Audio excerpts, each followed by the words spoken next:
বসন্ত এসে গেছে। এই দাঁড়া দাঁড়া দাঁড়া, কোথায় যাচ্ছিস তুই? কেন? রং খেলতে যাচ্ছি।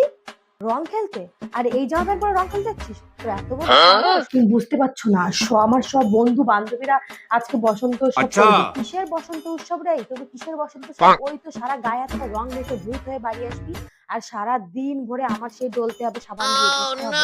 সবাই রং খেলছে, আমার সব বন্ধু বান্ধবীরা ভালো জামা প্যান্ট পরে রং খেলছে। তুমি বুঝতে পারছো না কিছু। যদি রং খেলতে হয়, এই জামা প্যান্ট খুলে পুরোনো একটা নাইটি দেবো, সেই নাইটি পরে রং খেলবি। আর যাওয়ার আগে ভালো করে তেল মেখে যাবি, বলে যাচ্ছি। আর আমি যদি একটা পুরোনো জামা পরে যাই, তুমি বলো, সবাই সেলফি তুলবে, ছবি তুলবে, স্ট্যাটাস দিবে, আর আমি কি করবো এখানে বসে? সেটা নাইটি পরে আমি চলে যাবো। আজকে আমার কাছে আয় তো, তোকে তেল মাখিয়ে দিচ্ছি। আরে না, ছাড়ো না। এইবার ঠিক আছে, তুই যা, তো যেখানে খুশি যা রং হলে, তোর আমি আবার কিছু বলবো না, যা। সারা গায়ে আমার তেল মাখিয়ে দিলে, দেখো ইস ইস কিরকম লাগছে। ইস, আমি যাবোই না রং খেলতে, ব্যাং।